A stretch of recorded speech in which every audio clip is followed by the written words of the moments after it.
সবথেকে সহজ পদ্ধতিতে এবং দ্রুত সময়ের ভিতরে কচু চাষের ভিতরে অন্যতম যশোরের লতিরাজ 24 ঘন্টার ভিতরেই চারা ডেলিভারি করা হয়। দেশ ও দেশের বাইরে থেকে যে বা যারা আমাদের আজকের ভিডিওটি দেখছেন সকলকে জানাই আন্তরিক শুভেচ্ছা ও অভিনন্দন। প্রিয় দর্শক, দেখতে পাচ্ছেন সরাসরি আজও আমরা লতিরাজ কচুর নতুন একটা জমিতে। মূলত বর্তমান সময়টা বর্ষার মৌসুম, আর এই সময়টাতেই আপনার গাছে যে পানি দেওয়ার ব্যাপারটা এটা কিন্তু অত্যন্ত সহজ, কারণ বৃষ্টির পানিতেই সাধারণত প্রত্যেকটা জমিতে 1-1.5 ইঞ্চি পানি থাকে। আর লতিরাজ রোপণ করার প্রথম 1.5 থেকে 2 মাস পর্যন্ত প্রত্যেকটা গাছের গোড়াতে আপনাকে 1-1.5 ইঞ্চি পানি রাখতে হবে। সুতরাং উভয় দিক বিবেচনা করলে বর্তমান সময়টা লতি চাষের জন্য একেবারেই উপযুক্ত একটা সময়। আর এ কারণেই বর্তমান সময়টা অনেক বেকাররাই বেকারত্ব দূর করার জন্য এই যশোরের লতিরাজ কচুটাকে একটা আশ্বস্ততা দিচ্ছে।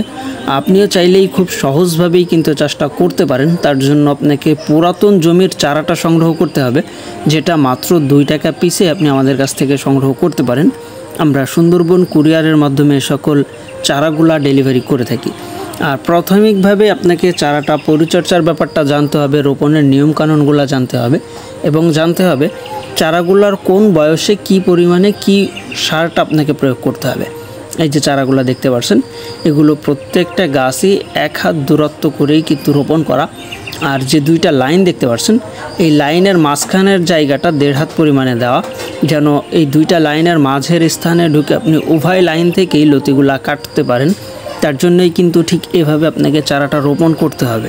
তবে সবসময়ের জন্য একটা বিষয় খেয়াল রাখতে হবে, লতিরাজের জমিটা আপনি যত নরম রাখতে পারবেন আপনার গাছের গ্রোথ ক্ষমতাটা ততই বেশি হবে এবং লতির পরিমাণটাও বেশি আসবে এবং লতিগুলোও কিন্তু মোটা হবে।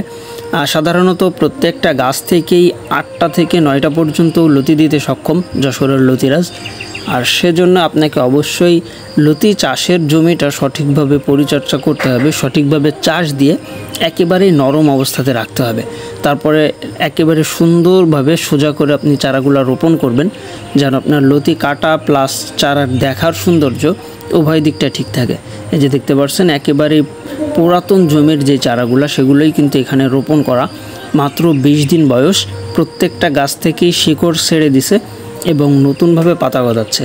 আগামী 1 মাসের ভিতরেই প্রত্যেকটা গাছ থেকে ইনশাল্লাহ লতিও কাটা যাবে।